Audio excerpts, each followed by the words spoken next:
right, it's a beautiful afternoon right here in the Center of Unity in Abuja, and I'm glad to say that I'm having a great day, and I hope that you are having a great day out there.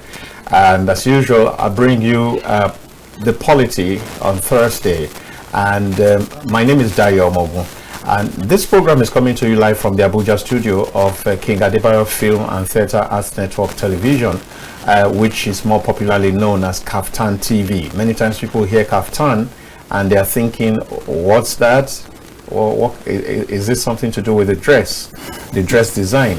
In fact, Prof, I had that exchange with Prof with one of my guests this morning, and so that's the reason we make the effort to constantly explain what it is. So once again, Kaftan TV stands for, it's a short form for King Adebayo Film and Theatre Arts Network Television.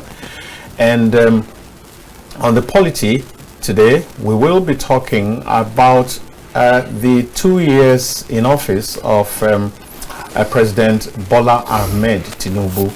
And we intend that for the entire period, we will be focusing on the economic reforms and how much of those reforms have come out right and have helped the economy to perform, help the economy to grow. And so today I have with me two wonderful guests who are very well equipped to do justice to this topic.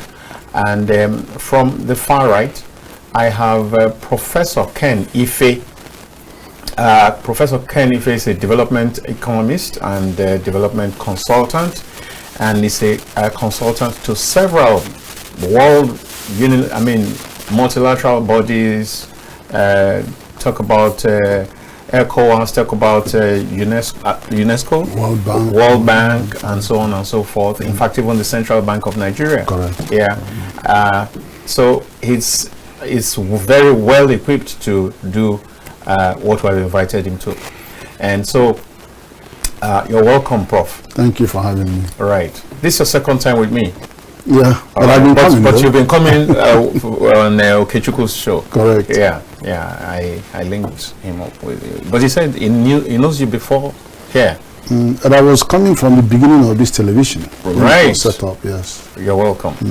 All right, and I have my friend Ben Agunloye. He's the public affairs analyst, and you have watched him several times on this program.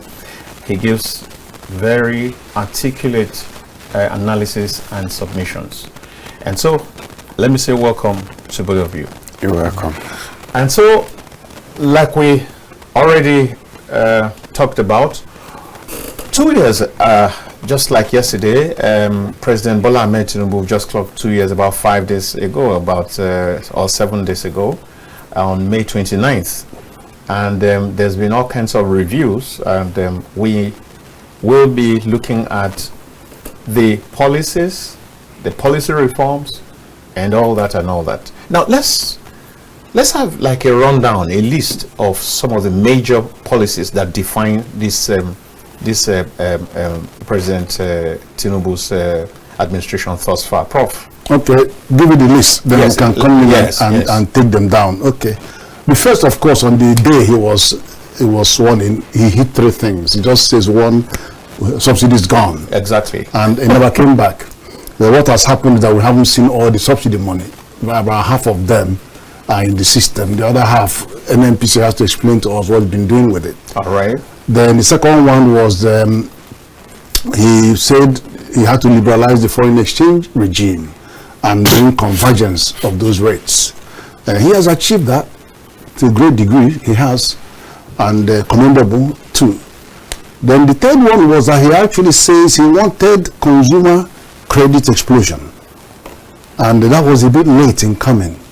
And I spoke about that many times, asking them to focus those to manufacturers where you can begin to use that to replace the withdrawal of central bank from domestic finance intervention. Okay. But there are other reasons. When we come down to it, we will unpack it. Okay. But there were many others. He quickly settled all the debt of most of it, the 7 billion outstanding debt. Settled that.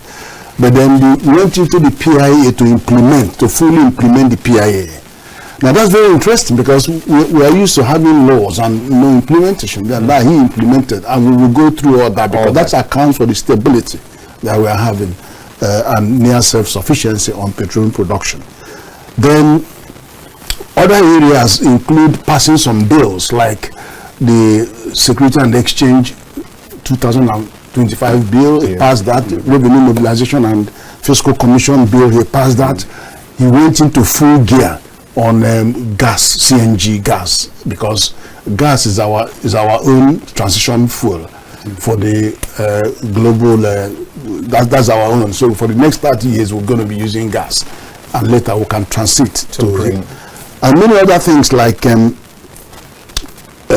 lot of presidential orders. Yeah, exactly. Yes, a lot of presidential orders, and one of them was, in fact, the most recent one is slashing the upstream costs. And then we can discuss what that means. Right. And he also actually suspended some officers and ministers, some ministers, on corruption, based on corruption. And, was twice elected president of ECOWAS. Well, and he seemed to be grappling with it. And now he has established NEL Fund, which is helping bring, succor to students, indigenous students who can afford their fees. And then also established a consumer credit finally, so he has to say that. So quite a lot of things that he has brought into the thing. He went into agriculture and put over 2 million bags of fertilizers out there, and then some palliatives. And so there are things. 4,000 tractors coming at once. It never happened in this country. 2,000 from John Deere coming in, and then 2,000 from Belarus. Are they here already? No, I've gone with the Minister of Agriculture to see the ones in Gwagwarada, the Belarus ones. They should have about 900 there, but they're all in transit coming. I've been there with the minister to see it. So he did away with the minimum wage. So, and there's less tension in that area. So there are many things you can credit to him by way of reforms and all that. And then we can open up the discussions as we go along. All right, just before we go into those discussions, Ben, you want to add anything? You think he missed anyone? Well, perhaps maybe the tax reform.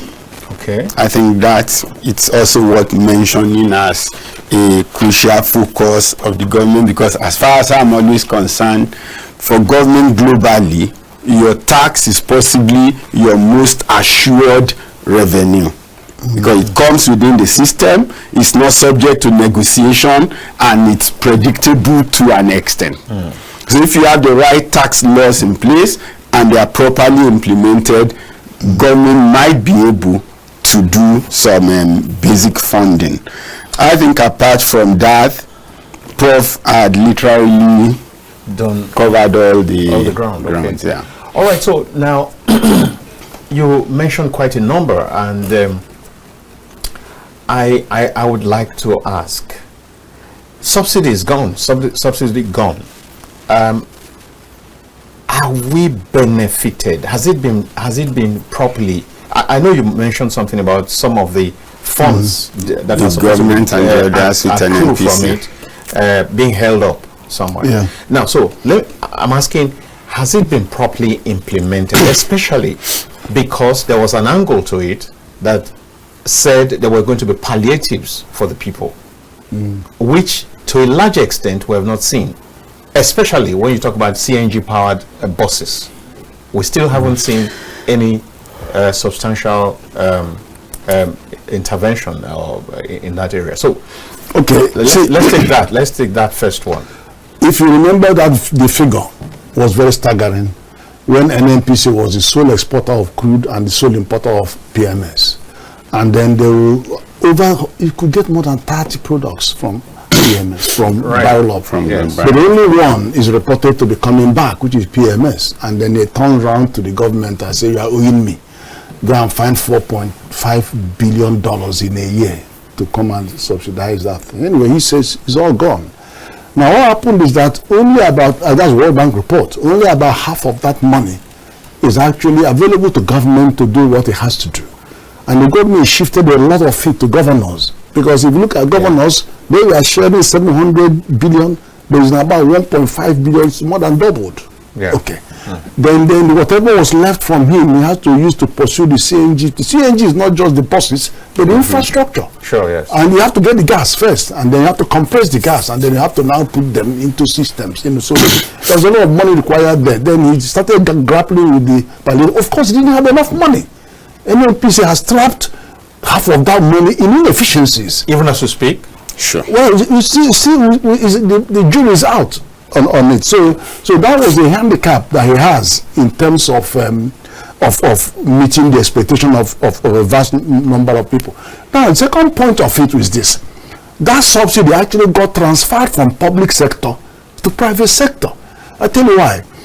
If you look at Dangote refinery, last Christmas, over the last 20 years, we always have problems during Christmas. You have hoarding of fuel, you have long queues, you have disparate prices. Sure. Dangote stop that. It has one price across the whole country. And for you to do that, you have to have an equalization fund. And the equalization fund has gone with PIA. And then the marketers are saying you are owing us 100 billion. So that one is a work in progress, you know. But the Dangote had to fund this equalization. And it cost him over 10 billion naira to maintain that price across the whole country. And so when he did that, and of course he did it on the back of naira to crude approach, which is actually in the PIA. Right. But the president had the courage to say, look, I'm going to have to do this, you go ahead. But they need 5-6 months. And then after 6 months, trouble began, because the people were trying to withdraw that and all of this, that, and then they said that 2 of their refineries are ready, and they were producing, all they're producing is naphtha. They're not producing PMS, as far as we know. So there was a massive importation of 200 million liters of PMS.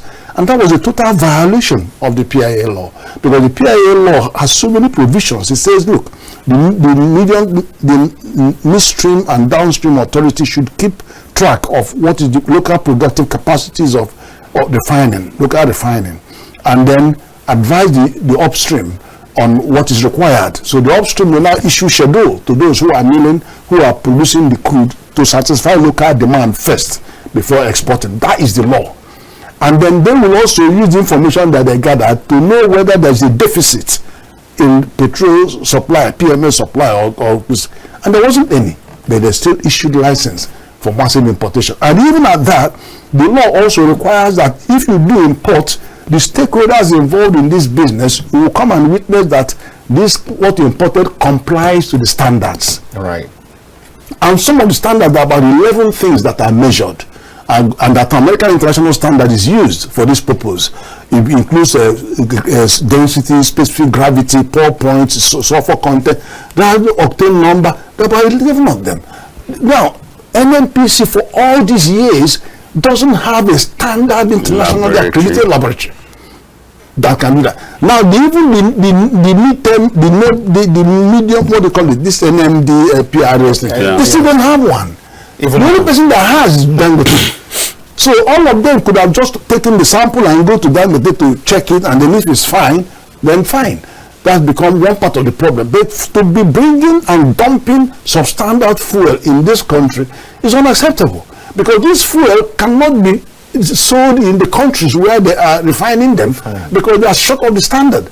And in January this year, ECOWAS guideline, the deadline passed that we shouldn't be importing into the ECOWAS territory any PMS with more than 50 ppm parts per million sulfur. But the ones that are bringing in many times more sulfur. So you can't argue. How can you argue?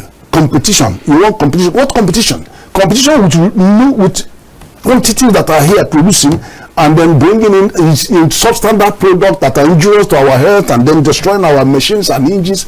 Is that what you're going to use to enforce competition? So it doesn't add up. It just does not add up.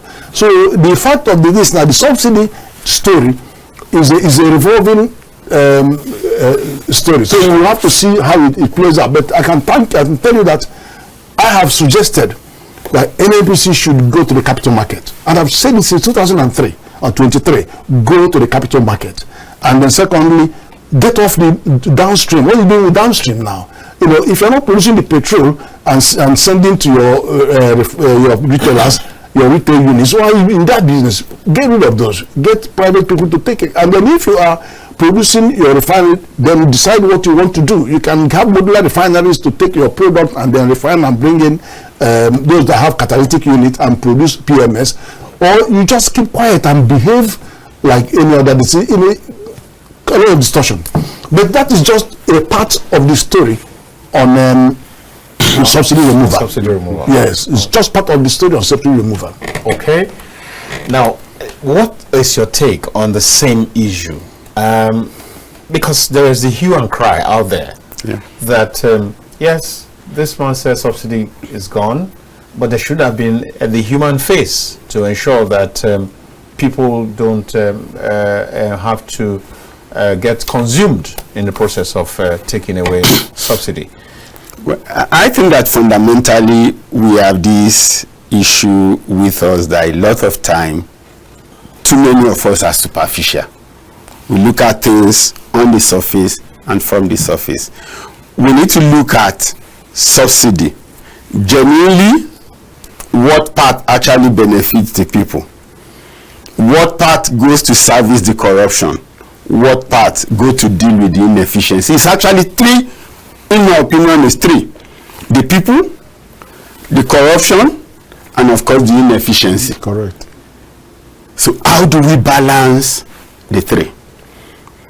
To an extent, we might say that the corruption has been reduced, but the inefficiencies are still present, and the people have been exposed because it was taken away from so them. They were the ones who have lost fully.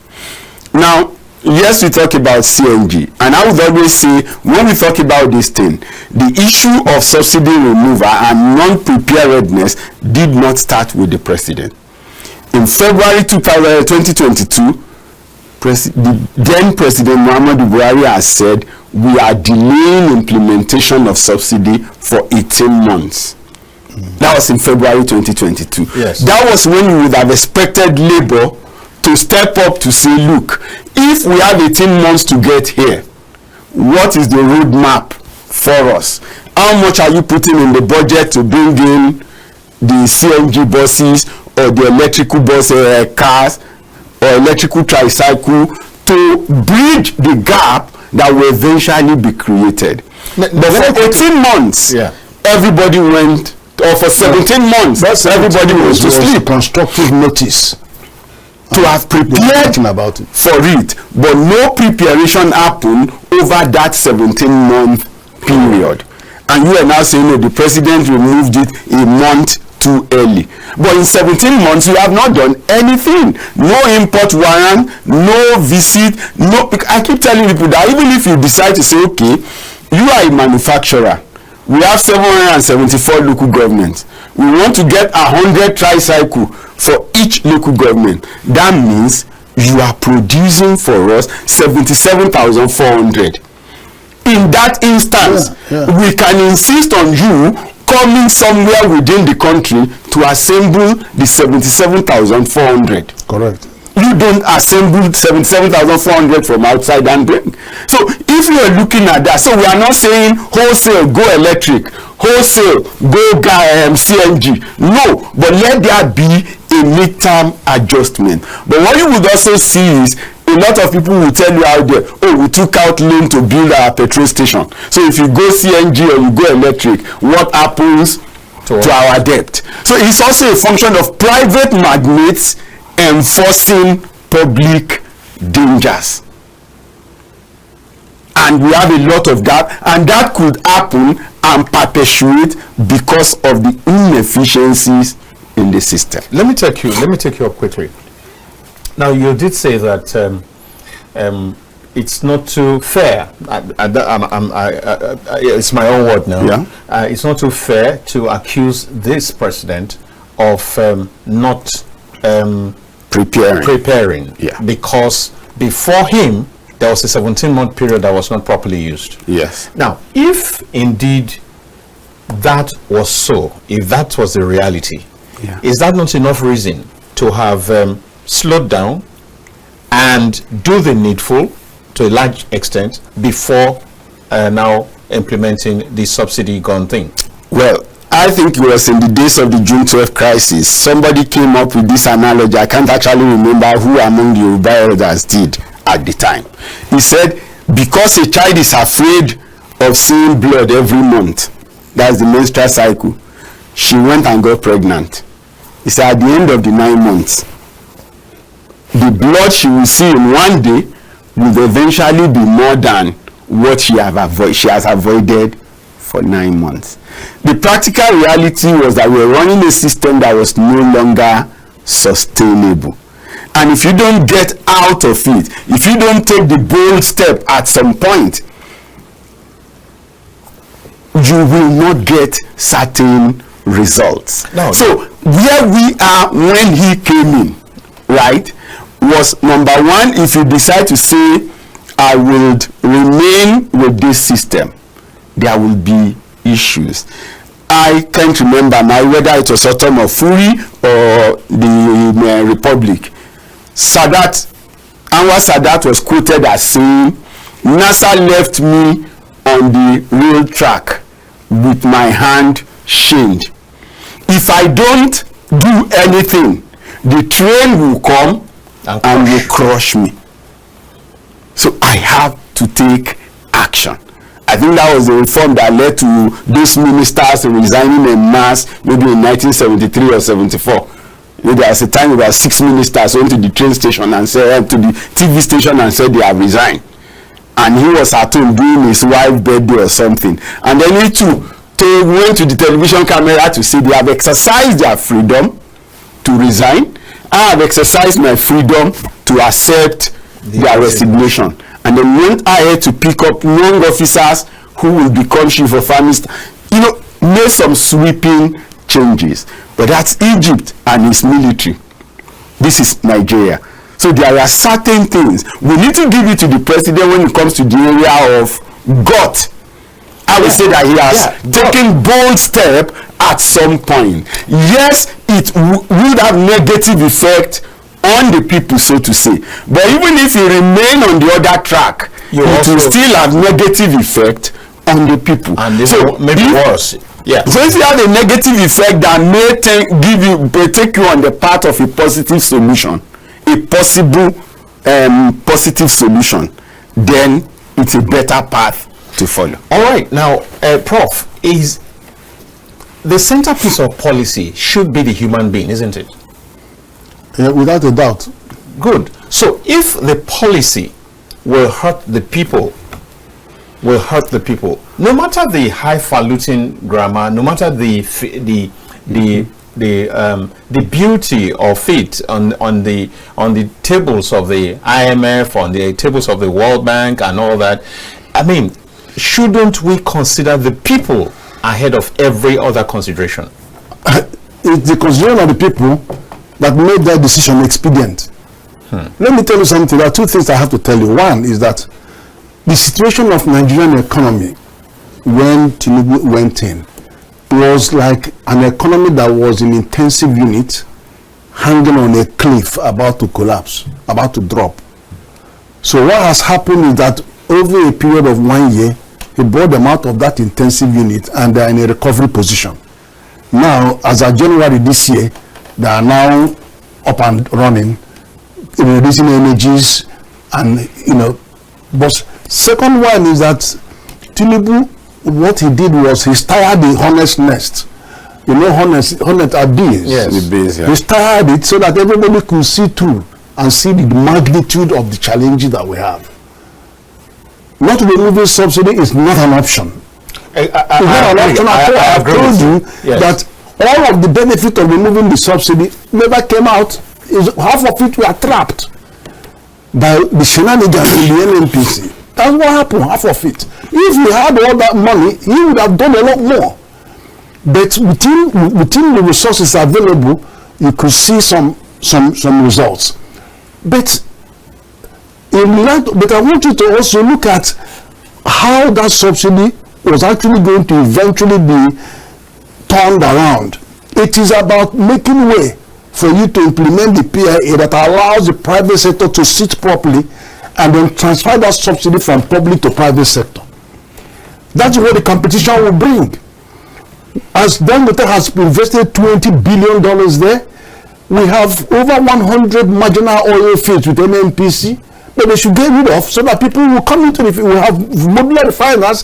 How much does it cost you to set up a 20,000 barrel of modular refinery? It's only $75 million. Yeah. If you want to refine to PMS using catalytic converter, then it's another 25 million, it's 100 million. It's 100 million. All the 5 oil majors here can all build 1 or 2 within 6 months.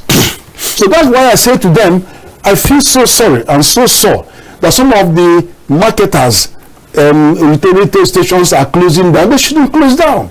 The big oil marketers, name them, those 5 big ones, all of them can put modular refineries, 1 or 2 everywhere, and then they can send their products to their tank farms and supply to the system, and then also export. So what's wrong with that? That's how you have competition in the economy, and that is backward integration. The second thing is that NNPC should just bugger off from downstream and go and build strategic crude reserves.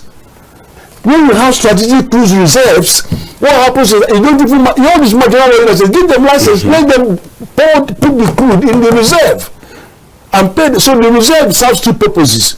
When we have shortfall in our production volume, they will augment. Exactly. And then they supply to the modular refiners. From there, you supply to the modular refiners. And not all of them looking for fuel, looking for crude. No. It's where you should invest your money. Secondly, you should go to upstream. And because upstream is where the IOCs are keen to come and do the prospecting and all of that, and then discover new fields. If you don't, every day you drill on a particular thing, the cost keeps going up. Okay. Because as you go down, take out more, it's more difficult to bring up more. So the cost keeps rising. You counter that by doing more prospecting. Go to the frontier basins. Go everywhere. You have your work. Come to gas. Put money in gas, get partners in gas, and then you have the muscle. And then go to the capital market. You have to go to capital market because Saudi Arabia is many times richer than us. They needed $25 billion. They didn't go to World Bank to borrow money. They said, okay, tell me the value of Saudi Aramco. They valued it at $1.5 trillion in 2019. They said, okay, please, $1.5 trillion. They said, okay, 5%. You put 5% to give them the money they needed. 2 years after that valuation, because the corporate governance, transparency, accountability has all sat in, their value went from 1.5 trillion to $2.3 trillion after 2 years. So what are you talking about? NNPC should go there, even if it's 10% that will sell and all that. So why are we doing well with NLNG? Because you have 3 major oil majors sitting there with federal government that you can't put nonsense there, and we are getting our dividend. But here you have a sink that is carrying dead weight and is killing the economy. So there is a pathway to salvation. Great. And that pathway is where the private sector are all coming in, taking their position. Look, in ECOWAS, we have what we call subsidiarity principle. Now, my job is to develop the economic policies of the region. We focus on regional integration matters, improving regional trade and integration, and then developing policies. We don't get into the doing of it. We give these policies to the member states to carry out. Subsidiarity principle means leave to the lower authority what they are best suited to deliver. So we now expect we encourage the federal government to do the same with state and local government. Focus on what you can do and let them do the ones that they can. When NNPC, the game is up, they were stamping everywhere. Now that we have private sector that are expressing their muscle and doing business, exporting cargoes of fuel to America, to Saudi Aramco, what the hell are you talking about? It's the time for them to reassess their position and then find areas where they can be competent. But this is the point. And stop wasting government money, people's money, and kissing all this hardship is coming from that inefficiency in that system. In the system, yeah. Wow. I see both of you are very passionate about all this. Now, let's take, I think I want to... We don't look at the banking reform because that is very important. Which one? No, the banks, the 4 years, because that is so critical. Now, we saw a situation where people were making money. Because when you have That's a big gap of over 200, 300 between official rate and black market rate. It's called arbitrage. It is. So you can sit down and collect some dollar and sell it and then make money. So we were making money. Huge money. Two things that also happening were at the same time our economy was dollarized. Which means that some places they don't even accept naira anymore. They quote in dollars and all of that. Then the third thing was that it fuels speculation. Yes. And people were now speculating on our currency. And you know, when people are speculating on the value of the naira going to drop and drop and drop, what will you do? So what has happened was that we needed to close that rate, and we needed to be able to have strong monetary policy management that allows investments to come into the country. First of all, you needed to deal with the outstanding liability, which was that 7 billion. We had to find money to pay that. Okay. And then the government quickly, as you saw, securitized revenue on crude from Afrexim Bank and then did and gas.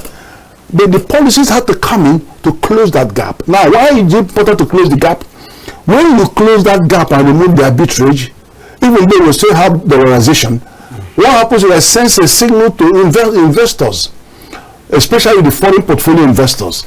So they were coming. Where we are coming is that they can borrow money at 3%, 4% in their constituency and come here and buy treasury bills and instruments at 10%, treasury bills at 20%, so they can have that, they can make that money. But they can only make it when you can hold that rate for them. And then that's number one. So holding that rate encouraged them to come. But it couldn't encourage FDI to come, because FDI, foreign direct investment, is concerned about the market condition. They are looking at the power, paucity of power. They are looking at the food security. They are looking at high cost of petrol and transportation and all of that. So they shy away.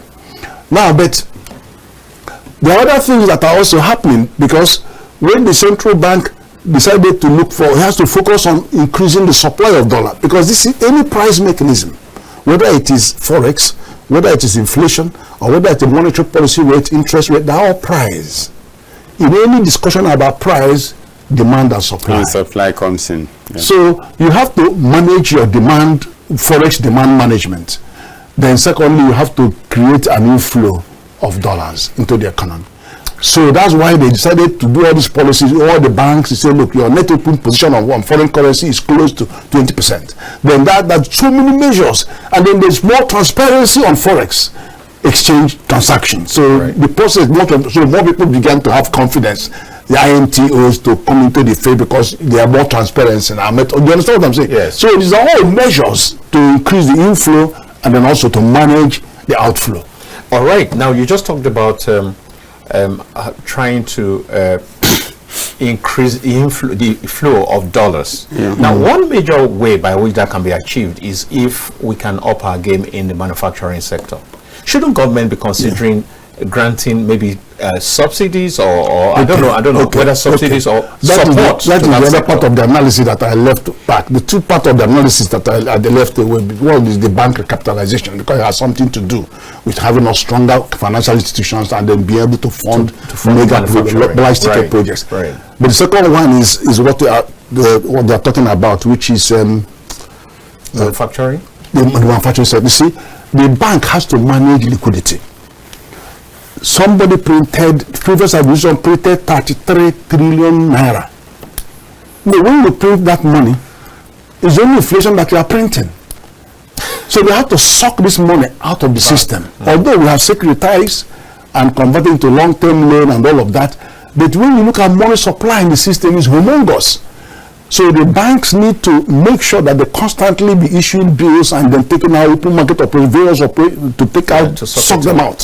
So it is not the best time for them to encourage, and then they have to stop things like Uncle Brothers program and all of that. They actually shifted away from development finance intervention, because that was giving them cheap money. But then I was saying that you should replace it with the consumer credit that is targeted to manufacturers.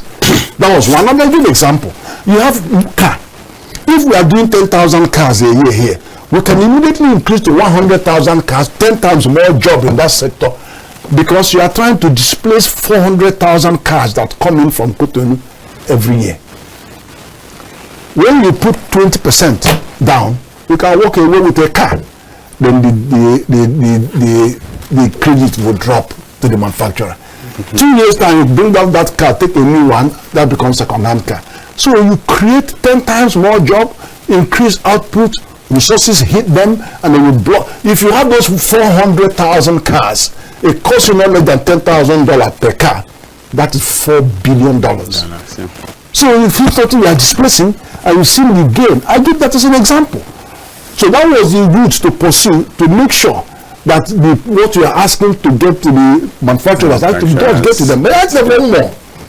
The manufacturing base here has a challenge.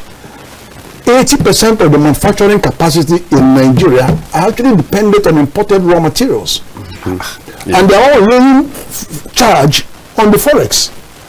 So when things got to the point where there was an equalization, you need to one moment the dollar from the bank is higher than the black market. The other moment the black market, so the people are not going to central bank anymore. Why are you going there? Because you might even buy the dollar cheaper from foreign. So they're not going to disturb them about trying, because you go there and wait for 3 months waiting for months. So you know what I mean? So some of the institutions, some of the industries that were geared to suck away that exchange, pack their bag and say they are going to Ghana. They go to Ghana. So you know what I mean? So we have inherited an import-dependent economy that we have to challenge, that our import dependence. And the way we need to be diversification of our economy by adding value to our products, by supporting our manufacturing sector, and not to just make them just sit there and collect it. Obasanjo fought to have cassava put inside bread. He fought to have soap and put into these things. We did try, and this guy will go back again, importing. Yeah, but in cement will sorting it out, because Obasanjo said, look, I'm not going to have that. If you show me where your cement factory is, we'll allow you to import clinker. And what has happened now? Dangote has more than 7 different cement factories all over Africa. Now they are now exporting clinkers to those their companies. We're exporting. But that is a deliberate policy of import substitution. We should do that in petrol, do that in crude. Prof, I'm still going to stress you a little bit. Now, if it's correct that because of the last point that you made, if that is correct, why is the cost of cement this exorbitant? Well, that is another part of the story, because all input costs are going up. Look at the cost of, first of all, rail is the cheapest form of transport, most effective form of transport of bulk goods on long distances. Right. See what trailers normally take 1 day to move from Katsina all the way down to Lagos. Now it's 3 days. Is it not the bad road? Bad roads. And they have checkpoints. They have all kinds of things. And they have insecurity. So all of these are, and the power has never been able, our economy was never designed to have power for industrial development. The design of our economy was to have power for domestic air conditioner and all that. Nothing about it. That's why, that's why our economy, with our 230 million people, we are still doing 5,000 megawatts. And we are 4 times the population of South Africa. They are doing 58,000 megawatts. Exactly. So per capita, they have 40 times more power per capita than Nigeria. So is that the design of a country that we need to industrialize? You were designed to be a producer of raw materials that will be taken out over there to Europe to be processed. That's why they gave you an European partnership agreement that says we want 80% of your import. So if you give your 80% of your import to them, you will not have any business to do with Africa, with India, with Japan, with China. Can you imagine? That's the design. So you have to know the political economy of where you are supposed to be, and all the forces around you that are perpetuating you stay there. All right, now, okay, let me come to Ben. Now, you have this this closing of the gap between the arbitrage, the removal of the arbitrage, but you also have a part of that of the new policy concerning forex where it's left to market forces. Yeah, the price is determined by market forces, and many people have complained that is hugely risky and that you can't have that and have the removal of subsidy and all that together in one breath, at once. What do you say to that? Well, when you come to closing the gap or removing the dual rate, I will say that it's a good decision. Yes, it's a good decision. Because when you have the dual rate, when you have the dual rate, I do small importation by virtue of my technology orientation. But when you need your $200, you will realize that you can't queue in the bank. You will never get it. You need to go to zone 4. The bank says it's 400. Zone 4 says it's 700. But you will get the 700 and you will pay. And maybe in 2-3 weeks down the line, you get the materials that you require and you can go on with your process. So to a large extent, and people who are going to on holiday, who are connected within the bank, have access to the PTA and the BTA, to the PTA, and they get it. But you that need it for business at the far cheaper rate. Yes, they get it at the official rate. But when you queue, you are likely not going to get it, or they delay you forever. So why then do you need that gap? Right. Because even when they take it in the name of manufacturer in supporting raw material, we can't be mentioning name here. But I knew a year when production was not happening in a particular factory in Lagos. But by mid-year, they had already declared that they have exceeded their full-year target. Go and check. What was happening was they were doing dollar round tripping. Correct. They were doing dollar round tripping. That was what the factory was doing. So they were not importing any production. They were not doing any production. They just of course, the gap now is, before we stop it in 2023, was so wide. You can take 400 from CBN and we sell 700 the same day in zone 4. That's a difference of so 300. A difference of 300. So it means if you get $1 million, you are making 300 million naira profit without leaving your office. So I think that was absolutely not sustainable. I agree. That was not sustainable. Yes. So, but when you say don't leave it float, now when you don't have control over that, it's not like you have excess. Why are you controlling what you don't have control over? It's not like the NNPC will give us enough. It's not like the CBN has enough to give to everybody that is making requests. So in the end, there will be favoritism. In the end, we don't even have the right data to deal with these things. So sometimes it might be okay to leave it to float and stand back to monitor where the gaps are and see how you can continue to close the gap. So it should be a case of intervention, not a case of control, because you don't have the necessary resources to exercise that control. And we need to know across our system, like we would always insist, 60% of what we spend, both in the public and even in the private sector in Nigeria, goes to funding efficiencies. So until we can make our system more efficient, there are certain things we should not copy from anybody. All right. Let me say this. So, yes, you have a beautiful argument there, but I'm asking, what if by allowing it to float, we get to the point where, I mean, even right now, the rates they have crossed the roof. Yeah. So, and that also is not sustainable for those who are doing business or even for any other purpose. Today, you have a situation where $1,000 translates to about 1.7 million. Yeah. So, I think that it is not out of place, Prof. I do not think it is out of place for the government to try to rein in. Well, what we have is called managed float. Okay. It's being floated, but it is managed. No, it's floated. But the thing is, what are you managing?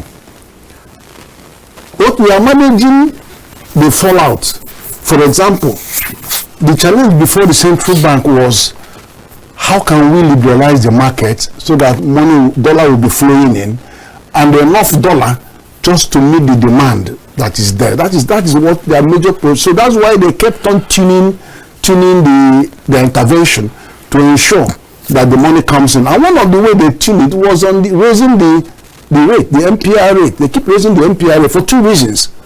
When you raise the MPR rate, is a baseline. Then the overall lending rate goes up. The treasury bills will be quoting at a higher price. They will be quoting 20%, 22%.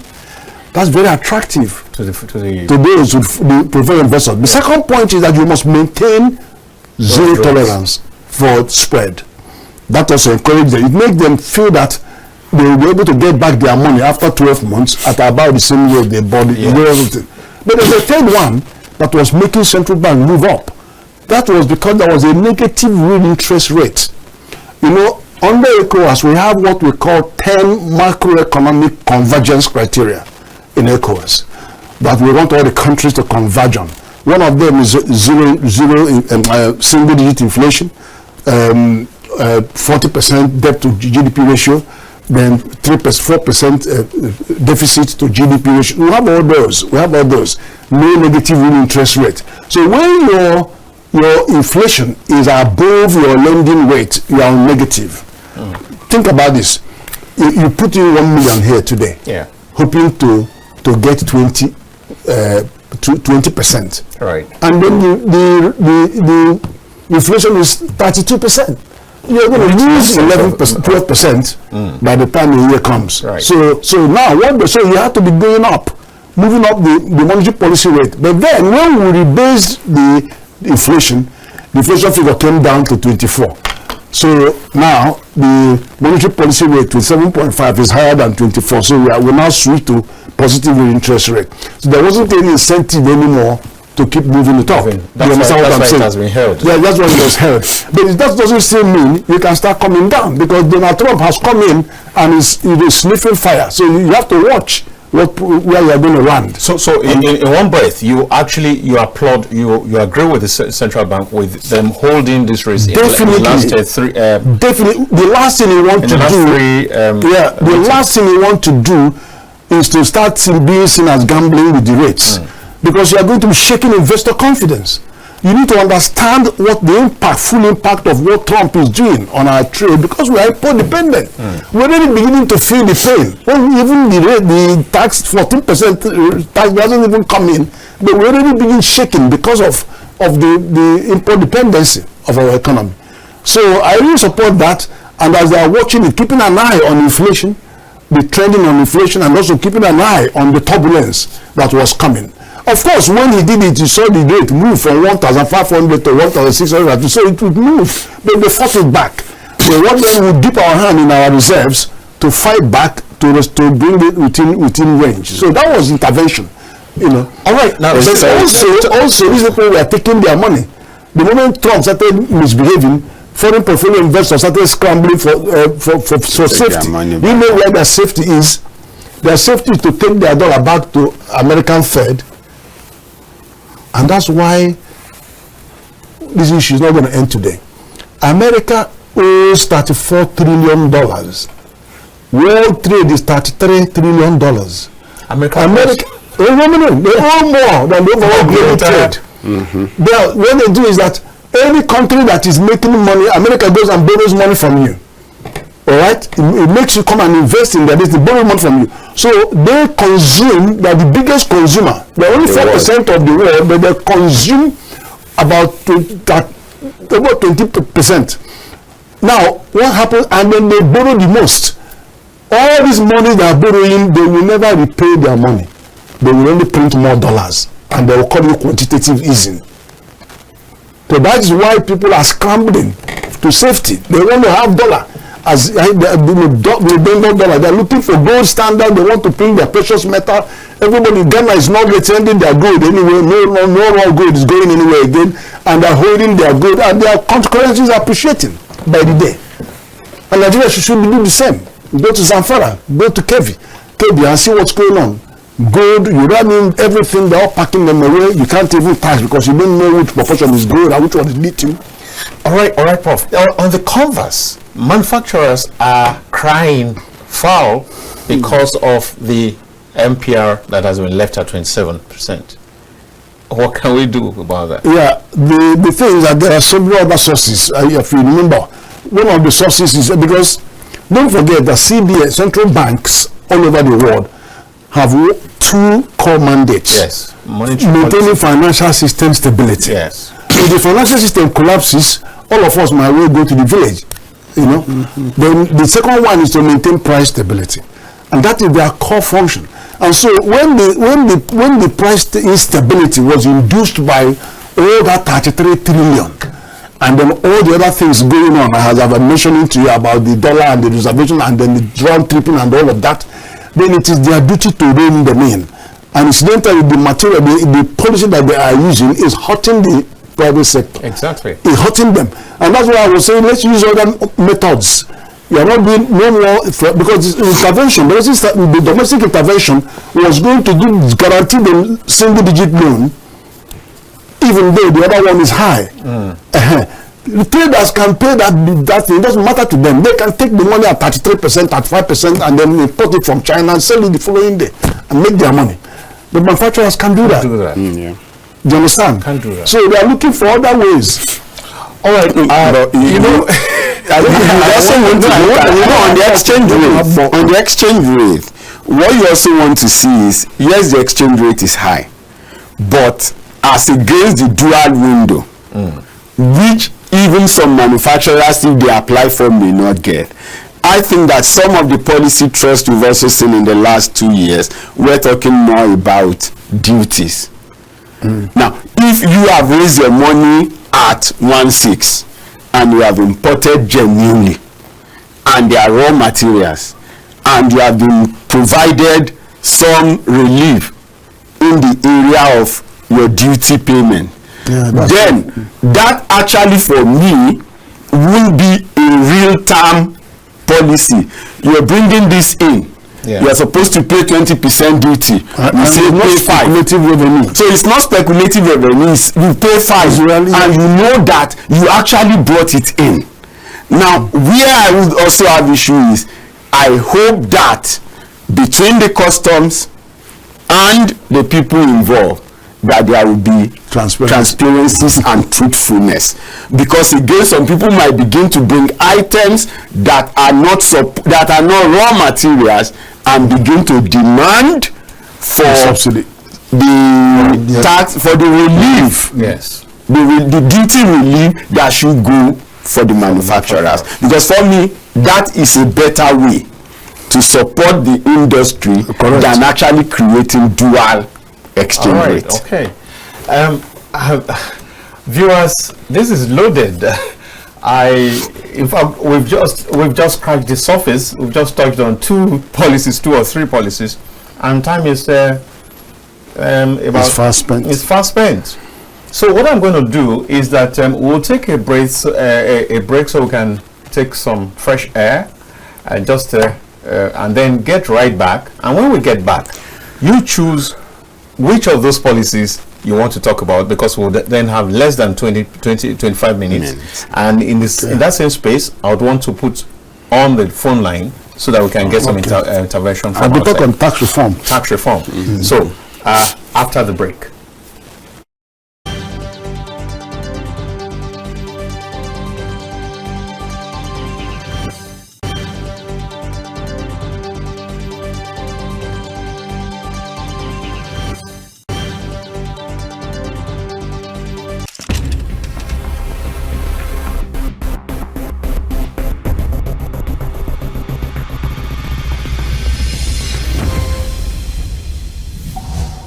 In the beginning, God created a beautiful world. 3, 2, 1. Action. And that's why, at Captain Television, we imagine a beautiful world.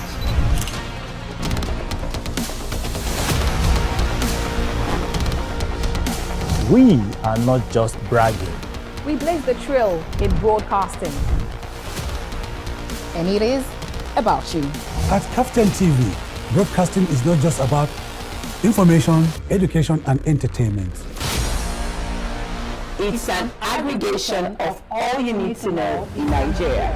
and around the world to create signal. At Captain Television, we have all it takes to be on top in broadcasting. Our mission is simple: to project Africa in a truthful yet positive manner. Wait, we're coming to you in style. Here we are, starting from September. Look at what the facts are. And as you say on Captain TV, imagine a beautiful world.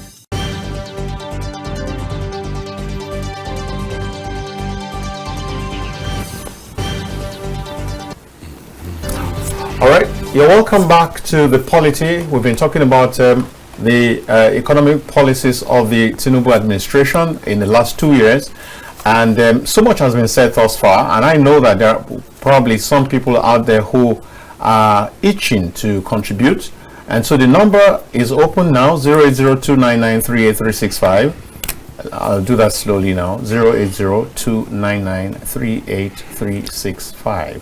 And so please do yourself the favor to call in, and do us a favor as you call in. But remember that when you do call, the volume of your TV set has to be low, and you should move away from the set. And as much as possible, I advise all the time, put down the major points of what you want to talk about so you don't have to ramble, so that you can save time and you can be eloquent and have your day on TV. So we expect your calls from now. So Prof, so we agreed that we'll be taking a look at the tax reforms. Let's shoot. Okay. Now the tax reform yet to be implemented, but has been approved by the Assembly.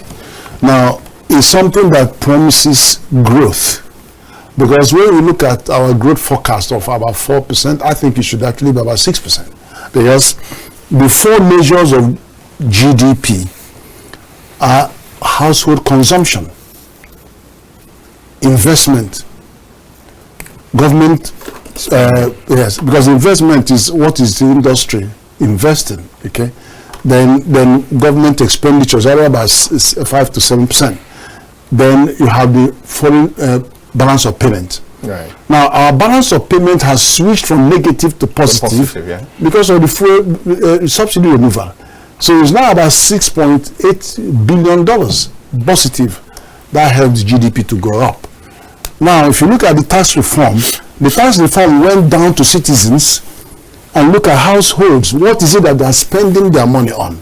Let's get away any tax related to all that. Remove the VAT and education, food and all that stuff, health and all that.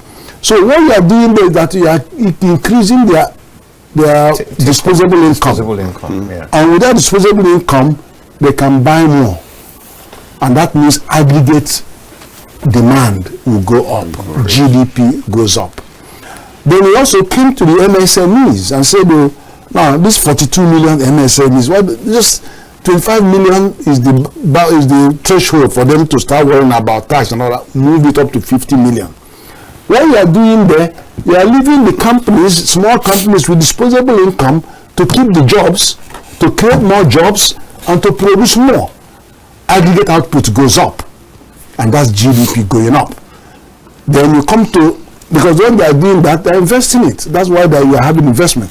Then government expenditure, you see, has always been on the rise. So you have the household is taken care of, government expenditure, that one, all of them coming together could now force the GDP up. Even though we have very, very challenging economic situation, very, very tough situation, but we're still having growth in the economy. So that's the consolation. But it's not that we couldn't do more for the citizens. We can do more for citizen welfare.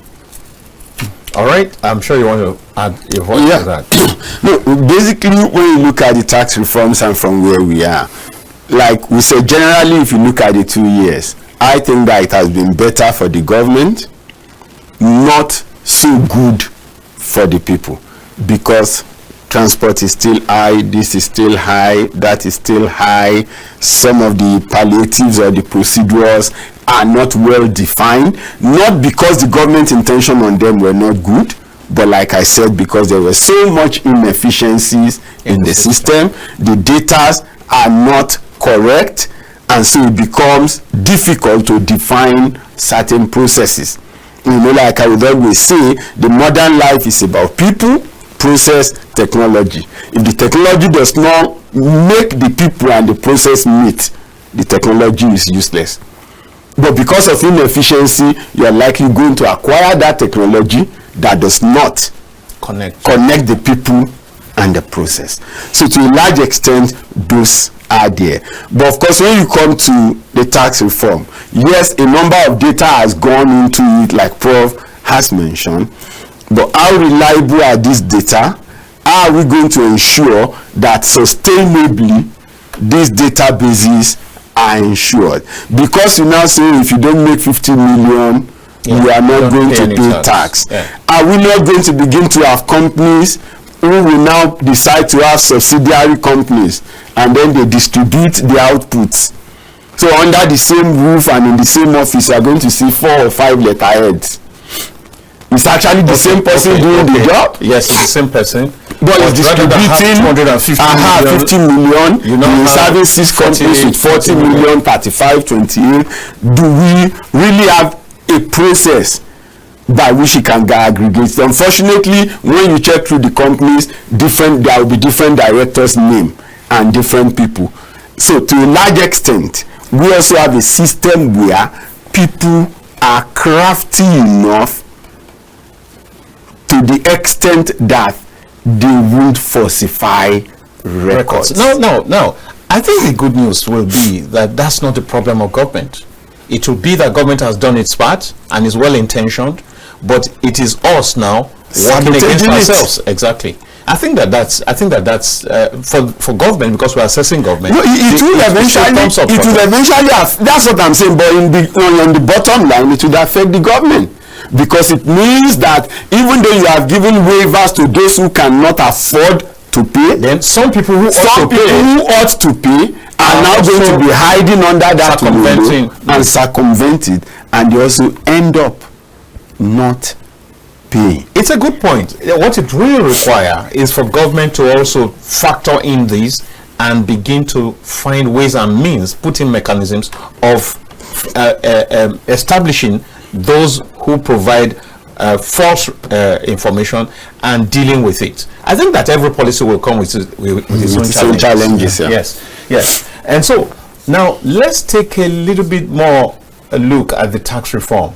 It came with so much controversy. It came with rejection. It came with resistance. Why was this so? No, I mean, it was initially misunderstood, because some calculations were done, especially the VAT side of it. Yes. It was found that much of the VAT were actually being claimed by Lagos and Abuja, which is not where they originated, because it's a consumption tax. So the people that are actually generating it should get most of it. But I think it took a while to reconcile that. But let me tell you something. You are doing a review on the 2 years. What I have talked about on market reviews, market reforms, and competitiveness, business competitiveness, are the good part of what has been done. But there are the not so good part of things. Great. And there are in fact some ugly part of it. So you can't just glorify all the good things that the government has done. And let me tell you one. Why spend hundreds of billions of naira fighting corruption when there is a law, a fiscal law, that stops any civil servant or any public servant from taking 1 naira of government? Why? Why do we continue to have fiscal dominance over monetary policy? And why is it that the fiscal continues to be the problem candidate? Now, we have a law that says it's a fiscal responsibility at 2007. Now, bear in mind that borrowing is on the exclusive legislative list. Okay. It's not on concurrent. It's not on residual. All right. So state governments and local governments, they can actually borrow without approval from federal government. Yeah. And if you look at the borrowings every month, every year from debt management office, you can see that over 80% is federal government, even the small ones are for the other. But what that law says is this. The law provides for fiscal strategy paper that projects into the future and give you all the benchmarks for you to do budget. It also provides for medium-term expenditure framework, which is the framework for budgeting and all that stuff. But it talks about debt management, debt sustainability. It talks about transparency in public finance management. It talks about accountability. It talks about prudence. And let me give you some idea about it. It says there's nothing wrong in borrowing, but it says you can only borrow for long term.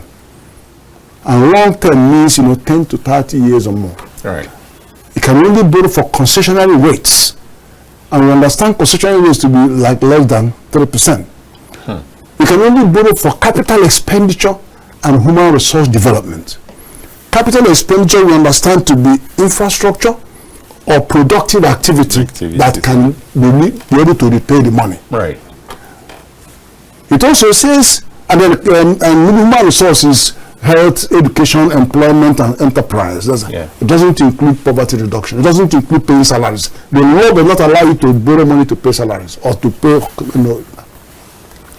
The law also says that you must carry out cost-benefit analysis of any debt you want to incur.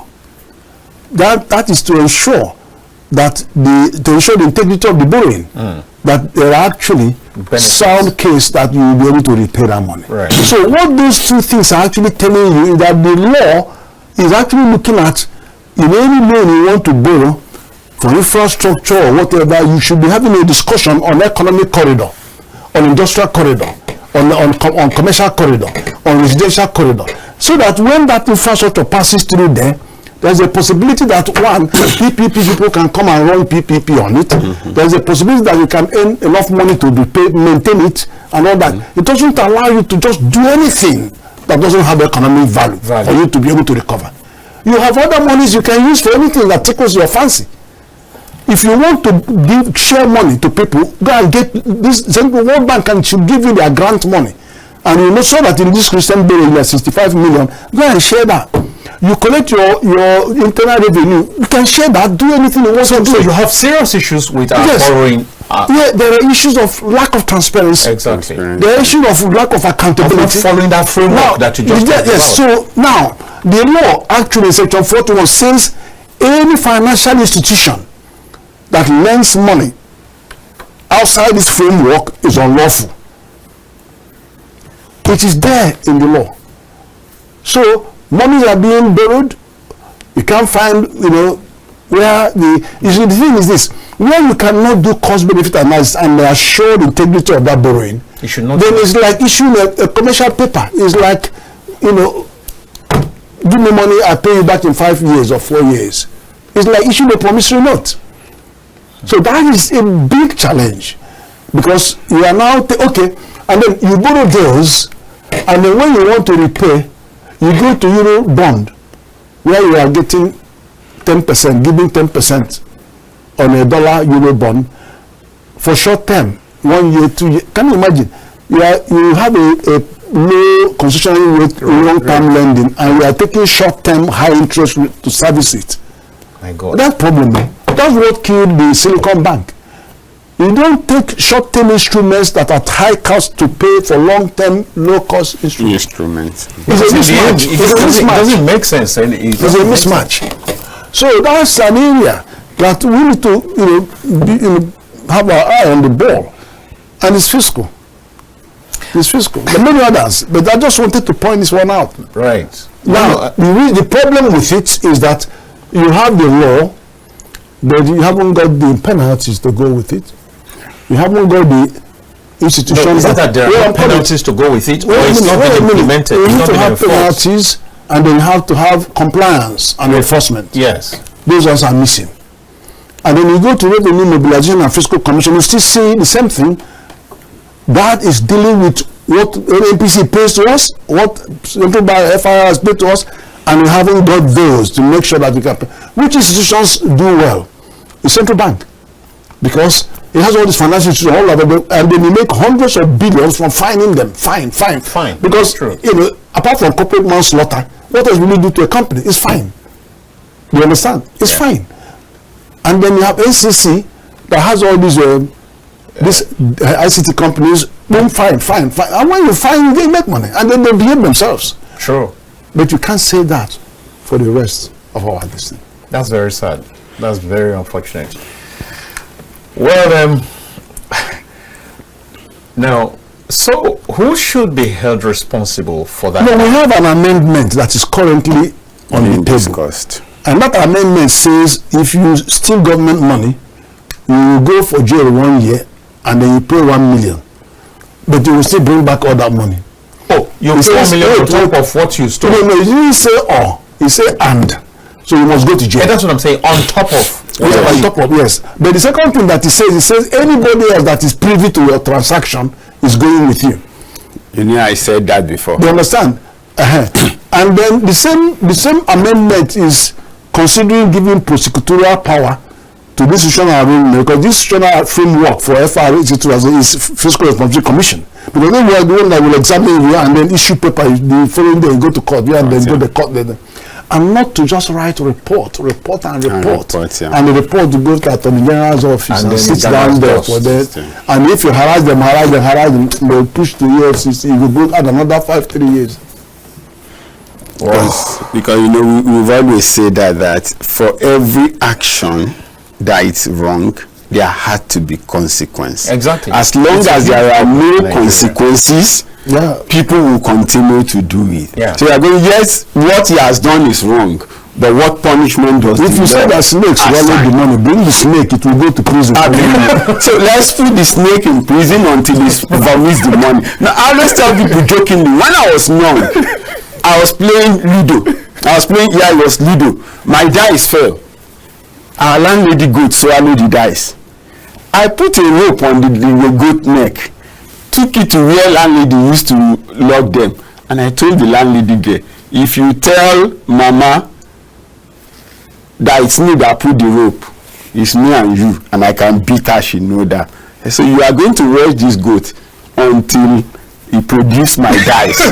That's when the goat can go away from that place. It took 3 days, but she brought my dice back. All right. So if the snake swallow the money, cannot digest it. Lock up the snake until they get our money back. Is there. And then whoever allowed the snake to do the swallowing, they should take responsibility for it. Don't just arrest DG, arrest director. Some people raise the voucher. Somebody wrote the agreement. Somebody wrote the agreement for a training that was not done. That the training has been done. That legal officer need to answer some question. The fellow who raised the voucher for what you have not seen, for an event that does not happen, right? I once had an issue. Somebody who traveled from Abuja to Lagos, right? I won't mention the company so that you won't. And then when she was now to write the return, right? She traveled from Abuja to Lagos, claimed air ticket, but on that return, we have light refreshment at all. So when does plane coming from Lagos to Abuja or from Abuja to Lagos and start stopping at Ore to refuel? Oh my God. No. So when you come to those things, whoever approves that, in my opinion, is an accomplice, and that fellow should not be punished alone. Everybody who did the approval, who should have vetted and refused to vet, should also be held responsible. Let's take this one call, maybe. Hello? Yes, we can hear you. What's your name and where are you calling from? This is Captain TV. Go on, please. All right, we lost him. Now, I'm saying that some of the people who raise the vouchers are low-level officers who cannot face their superiors to say, I can't do this. They are professionals. and they have their job description. Take note of that. They've got their job description. So when you fail on your professional competence, it is the incompetency of your own command. To a large extent, you have been asked to do it. Yes. You think that it is wrong. Yes. You mention that it is wrong. It is wrong. But the man insists. The man insists you should do it, right? Then of course you will get there would have been an instruction. It won't be verbal. Okay. Written instruction that says process this, and then you keep a copy of that written instruction. So when the cases happen, or when you are now being called, it will be on record that you actually raise a challenge. Now, this might not be appropriate to say, but I still remember when somebody was plant officer in the military in the 70s. I was just a lieutenant.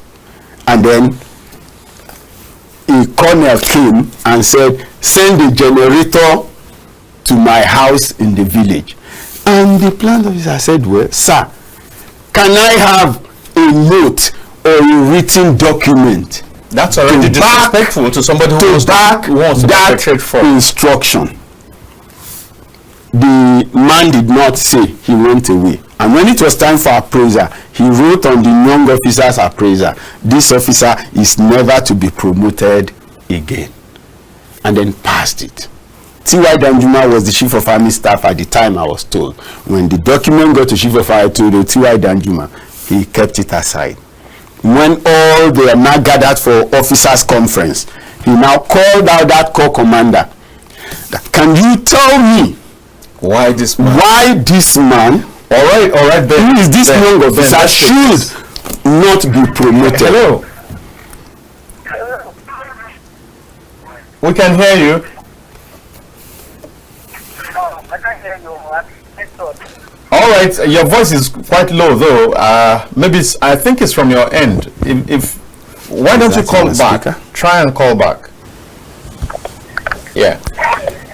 So he challenged the man and said, if you cannot tell me, is it that you have a cult you want him to join, or this and that, or it was? He said right there and then he actually decided to promote the officer 3 months ahead of when the promotion should happen. They should have been promoted in October. He promoted him in July.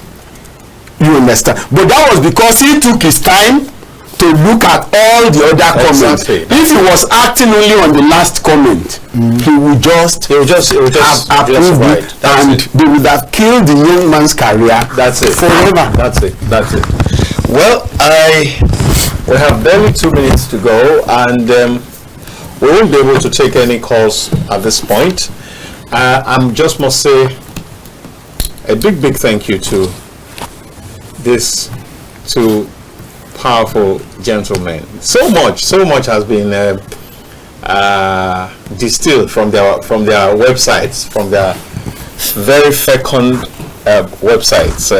Thank you very much, Prof, for coming. And the fact that even though I started calling you yesterday evening, we were just able to speak this morning, and you made it. I really do appreciate it. It's my pleasure. Thank you very much. Thank you. And Ben, thank you so very much for coming. You also got the notice not quite early enough, but here you are. I really want to say thank you to both of you. And welcome. I wish you the very best in your various assignments, jobs. And I want to say thank you to my production team, Bright, Big Job, Sami, everyone, Ephraim, every one of you. Thank you very much for all your support. And thank you, dear viewers from around the world. Please stay tuned to Kaftan TV. And do join me this evening at 8, from 8 to 9. I'll be on Matters Arising. And you can hear my own personal interventions from that program on national and international issues, depending on whatever topic that is up for discussion this night. Please do join me. And by the way, just in case you have something to advertise, it's a fantastic program to showcase your goods and services, and you can be sure of very good mileage. Consider it. Just call in. Just come into our office or call in using the same line and ask to talk to someone who can handle the advertising matter. Thank you very much. And so at this point, it's bye for now. My name is Dayo Omogun.